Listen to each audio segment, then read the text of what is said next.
ನಮಸ್ಕಾರ Kannada create YouTube ಚಾನಲ್‌ಗೆ ನಿಮ್ಗೆಲ್ಲ ಸ್ವಾಗತ. ನನ್ನ ಹೆಸರು ಆದರ್ಶ ಅಂತ. ಇವತ್ತು ಕರ್ನಾಟಕ ವರ್ಸಸ್ ಸೌರಾಷ್ಟ್ರ ತಂಡಗಳ ನಡುವಿನ ರಣಜಿ ಮ್ಯಾಚ್‌ನ 2ನೇ ದಿನ ಏನಾಯಿತು ಅಂತ ಹೇಳೋಕೆ ನಿಮ್ಮ ಮುಂದೆ ಬಂದಿದ್ದೀನಿ.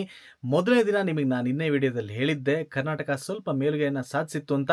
ಬಟ್ 2ನೇ ದಿನ ಸ್ವಲ್ಪ ಗೌರವ ಸೌರಾಷ್ಟ್ರಕ್ಕೆ ಜಾಸ್ತಿ ಅಂತ ಹೇಳ್ಬೋದು. ಯಾಕೆ ಅಂತಂದರೆ ಅಂದ್ಕೊಂಡಿಕ್ಕಿಂತ ಬೇಗನೆ ಕರ್ನಾಟಕ ತಂಡವನ್ನು ಆಲ್ ಔಟ್ ಮಾಡಿ ಆಮೇಲೆ ಬ್ಯಾಟಿಂಗಲ್ಲಿ ಸಿಕ್ಕಾಪಟ್ಟೆ ಚೆನ್ನಾಗಿ ಆಡ್ತಿದ್ರು. ಆದರೆ ಶ್ರೇಯಸ್ ಗೋಪಾಲ್ ಅವರ ಒಂದು ಅದ್ಭುತವಾದ ಬೌಲಿಂಗ್ನಿಂದ ಸ್ವಲ್ಪ ಕಮ್‌ಬ್ಯಾಕ್ ಮಾಡಿದೆ ಕರ್ನಾಟಕ ತಂಡ. ದಿನದ ಅಂತ್ಯಕ್ಕೆ ಸೌರಾಷ್ಟ್ರ ತಂಡ 172 ರನ್‌ಗಳಿಂದ ಹಿನ್ನಡೆಯನ್ನು ಹೊಂದಿದೆ. ಅಂದರೆ ಇನ್ನೂ 172 ರನ್‌ಗಳನ್ನ ಗಳಿಸಬೇಕು. ಲೀಡನ್ನು ಗಳಿಸೋಕೆ ಕೈಯಲ್ಲಿ 6 ವಿಕೆಟ್‌ಗಳಿದೆ. ಸ್ವಲ್ಪ ಇವಾಗ 50-50 ಅಂತ ಹೇಳ್ಬೋದು. ಬಟ್ ಸೌರಾಷ್ಟ್ರ ಒಂದು ಹಂತದಲ್ಲಿ ತುಂಬ ಚೆನ್ನಾಗಿ ಆಡ್ತಾ ಇತ್ತು. ಸ್ವಲ್ಪ ಆತಂಕಕ್ಕೆ ಒಳಗಾಗಿದ್ವಿ ನಾವೆಲ್ಲ. ಹಾಗಿದ್ರೆ ಏನಾಯಿತು ಅಂತ ಡೀಟೇಲ್ಡಾಗಿ ನೋಡೋದಾದರೆ 295ಕ್ಕೆ 5 ಮೊದಲನೇ ಅಂತ್ಯಕ್ಕೆ. ಅಲ್ಲಿ ಒಂದು ಖುಷಿ ವಿಚಾರ ಅಂತಂದರೆ ಶ್ರೇಯಸ್ ಗೋಪಾಲ್ ಅವರು 50ನ ಹೊಡೆದ್ರು. 324 5 ಆಗಿತ್ತು. ಒಂದು ಕಡೆ ಸ್ಮರಣ್ ರವಿಚಂದ್ರನ್ ಅವರು 77 ರನ್ ಗಳಿಸಿ ಆಡ್ತಾ ಇದ್ರು. ಇನ್ನೊಂದು ಕಡೆ ಶ್ರೇಯಸ್ ಗೋಪಾಲ್ ಅವರು ಕೂಡ ಚೆನ್ನಾಗಿ ಆಡ್ತಾ ಇದ್ರು. ಆದರೆ ಅವಾಗ 3 ವಿಕೆಟ್ ಹೋಗ್ಬಿಡ್ತು. 324ಕ್ಕೆ 5 ಇದ್ದಿದ್ದು 324ಕ್ಕೆ 8 ಆಗ್ಬಿಡ್ತು. ನೋ ಟೈಮ್ ಅಂತ ಹೇಳ್ಬೋದು. ಯಾಕೆಂದರೆ ಅಲ್ಲಿ ಧರ್ಮೇಂದ್ರ ಸಿಂಗ್ ಜಡೇಜಾ ಅವರು 2 ವಿಕೆಟ್ಗಳನ್ನ 2 ಬಾಲ್ ತೆಗೆದ್ಬಿಟ್ರು. ಸ್ಮರಣ್ ರವಿಚಂದ್ರನ್ ಅವ್ರನ್ನ ಮತ್ತು ಅಲ್ಲಿ ಮುರಳೀಧರ್ ವೆಂಕಟೇಶ್ ಅವ್ರನ್ನ ಇಬ್ಬರೂ ಅವರು ಔಟ್ ಆಗಿದ್ದ ರೀತಿ ಒಂದೇ ಥರ ಇತ್ತು. ಅವ್ರ ವಿಕೆಟ್ ಬಲೆಗೆ ಪಡೆದು ಒಂದೇ ರೀತಿ ಇತ್ತು. ಹ್ಯಾಟ್ರಿಕ್ ಸಿಗಲಿಲ್ಲ ಅವರಿಗೆ. ಅದಾದಮೇಲೆ ನೆಕ್ಸ್ಟ್ ಓವರ್ನಲ್ಲೇ ಜಯದೇವ್ ಉನಾಡ್ಕಟ್ ಅವರಿಗೆ ಶ್ರೇಯಸ್ ಗೋಪಾಲ್ ಅವರು ಔಟ್ ಆದರು. ಹೀಗೆ ಒಂದು ಸ್ವಲ್ಪ ಆತಂಕಕ್ಕೆ ಒಳಗಾಗಿದ್ದರು. ಆವಾಗ ಶಿಖರ್ ಶೆಟ್ಟಿ ಅವರು ಪಾದಾರ್ಪಣೆ ಮಾಡಿದ್ದಾರೆ. ಸ್ಪಿನ್ನರ್ ಅವರು ಅದ್ಭುತವಾಗಿ ಬ್ಯಾಟಿಂಗ್ ಮಾಡಿದ್ರು. 51 ಎಸೆಗಳಲ್ಲಿ 47 ರನ್‌ಗಳನ್ನ ಗಳಿಸಿದ್ರು. ಉಪಯುಕ್ತ ರನ್ಗಳು ಈ ಒಂದು ಒಳ್ಳೆಯ ಬ್ಯಾಟಿಂಗ್‌ನ ಪರ್ಫಾರ್ಮೆನ್ಸ್‌ನಿಂದ ಅಲ್ಲಿ 372 ರನ್ ಗಳಿಸಿ ಕರ್ನಾಟಕ ಆಲ್ ಔಟ್ ಆಯಿತು. ಕೊನೆಯ ಒಂದು ಶಿಖರ್ ಶೆಟ್ಟಿ ಅವರ ಕ್ಯಾಚ್‌ನ ಜಯದೇವ್ ಉನಾಡ್ಕಟ್ ಅವರು ಅದ್ಭುತವಾಗಿ ತಗೊಂಡ್ರು. ಅದಾದಮೇಲೆ ಸೌರಾಷ್ಟ್ರ ಬ್ಯಾಟಿಂಗ್ ಬಂತು. ಹಾರ್ದಿಕ್ ದೇಸಾಯಿ ಮತ್ತು ಚಿರಾಗ್ ಜಾನಿ ಅವರು ಎಷ್ಟು ಚೆನ್ನಾಗಿ ಆಡ್ತಿದ್ರು. ಒಂದು ಚಾನ್ಸನ್ನು ಕೊಡ್ತಾ ಇರಲಿಲ್ಲ. ಆರಾಮಾಗಿ ಆಡ್ಕೊಂಡು ಹೋಗ್ತಾ ಇದ್ರು. ಒಂದು ಸಲ ನಮಗೆ ಅನನುಭವ ಸ್ವಲ್ಪ ಕಾಡ್ತೇನೋ ಅಂತ ಅನಿಸ್ತು. ವೈಶಾಖ್ ವಿಜಯ್ ಕುಮಾರ್ ಇವರೆಲ್ಲ ಇರಬೇಕಿತ್ತೇನೋ ಅಂತ ಅನಿಸ್ತು. ಅವರು ತುಂಬ ಅನುಭವ ಅಂತಲ್ಲ, ಸ್ವಲ್ಪ ಅನುಭವ ಇತ್ತು ಅವರಿಗೆಲ್ಲ.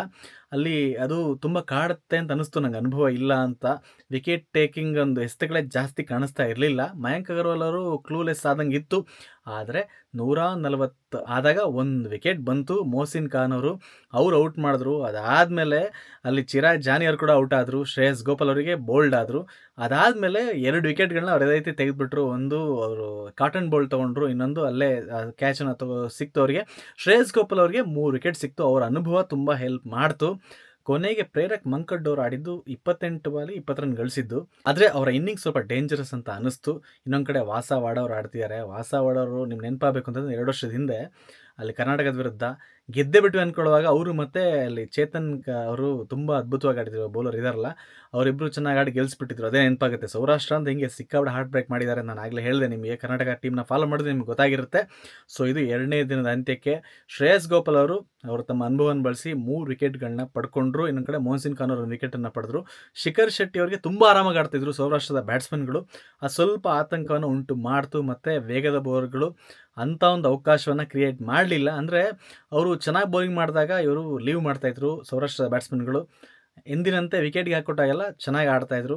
ಸ್ವೀಪನ್ನು ತುಂಬ ಚೆನ್ನಾಗಿ ಬಳಸ್ಕೊಂಡ್ರು ಸೌರಾಷ್ಟ್ರದ ಬ್ಯಾಟ್ಸ್ಮನ್ಗಳು. ನಮ್ಮ ಕರುಣ್ ನಾಯರ್ ಅವ್ರ ಥರನೇ.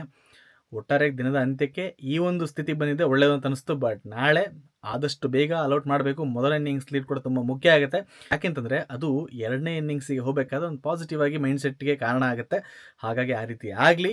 ಕರ್ನಾಟಕ ತಂಡದ ಬೌಲರ್ಗಳು 3ನೇ ದಿನ ಕಮ್ಬ್ಯಾಕನ್ನು ಮಾಡಲಿ, ಇನ್ನೂ ಚೆನ್ನಾಗಿ ಲೀಡ್ ಸಿಕ್ಕಲಿ. ಮತ್ತು 2ನೇ ಇನ್ನಿಂಗ್ಸಲ್ಲಿ ಕರ್ನಾಟಕ ತಂಡದ ಬ್ಯಾಟ್ಸ್ಮನ್ಗಳು, ಅದರಲ್ಲೂ ಮಯಾಂಕ್ ಅಗರ್ವಾಲ್ ಮತ್ತು ಅಲ್ಲಿ ನಿಖಿನ್ ಜೋಸರ್ ಒಳ್ಳೆ ಆರಂಭವನ್ನು ಕೊಡಲಿ ಅಂತ ಕಾಯೋಣ. ಮೊದಲನೇ ಇನ್ನಿಂಗ್ಸ್ ಲೀಡ್ ತಪ್ಪು ಹೋಗಬಾರ್ದು. ಅದರಲ್ಲೂ ಇವರಿಬ್ಬರು ಜೋಡಿ ಸ್ವಲ್ಪ ಅಪಾಯಕಾರಿ ಅಂತ ಅನಿಸುತ್ತೆ. ಹಾಗಾಗದೇ ಇರಲಿ. ಕರ್ನಾಟಕ ತಂಡದ ಆಟಗಾರರು ಮೇಲುಗೈ ಸಾಧಿಸಲಿ ಅಂತ ಹೇಳ್ತಾ, ಇದನ್ನು ಜಿಯೋ ಹಾಟ್ಸ್ಟಾರ್ನಲ್ಲಿ ನೀವು ನೇರ ಪ್ರಸಾರದಲ್ಲಿ ನೋಡ್ಬೋದು.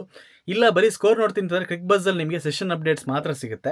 ಅದ್ರ ಬದಲು ನೀವೇನು ಮಾಡಬೇಕು ಅಂದರೆ bcci.tvನಲ್ಲಿ ನಿಮಗೆ ಲೈವ್ ಅಪ್ಡೇಟ್ ಸಿಗುತ್ತೆ ಸ್ಕೋರ್ಗಳದ್ದು. ಸೊ ಇವೆರಡನ್ನ ನೀವು ಟ್ರೈ ಮಾಡಿ. ಕರ್ನಾಟಕ ಕ್ರಿಕೆಟ್ ತಂಡವನ್ನು ಇದೇ ರೀತಿ ಫಾಲೋ ಮಾಡಿ. ನನ್ನ ಚಾನಲ್ಗೂ ನಿಮ್ಮ ಪ್ರೋತ್ಸಾಹ ಇರಲಿ, ಹೆಚ್ಚೆಚ್ಚು ಜನರಿಗೆ ತಲುಪಿಸಿ ಅಂತ ಹೇಳ್ತಾ, ನನ್ನ ಹೆಸರು ಆದರ್ಶ ಅಂತ. ಇದೇ ರೀತಿ ಕನ್ನಡದಲ್ಲೇ ಕ್ರಿಕೆಟ್ ಮಾಹಿತಿಯಾಗಿ, ಅದರಲ್ಲೂ ಮುಖ್ಯವಾಗಿ ಕರ್ನಾಟಕ ತಂಡದ ಒಂದು ಅಪ್ಡೇಟ್ಸ್ಗಳಿಗಾಗಿ ನನ್ನ ಚಾನಲ್ಗೆ ಸಬ್ಸ್ಕ್ರೈಬ್ ಮಾಡಿ ಅಂತ ಹೇಳ್ತಾ, ಮುಂದಿನ ವೀಡಿಯೋಲಿ ಮತ್ತೆ ಸಿಗ್ತೀನಿ. ಅಲ್ಲಿವರೆಗೆ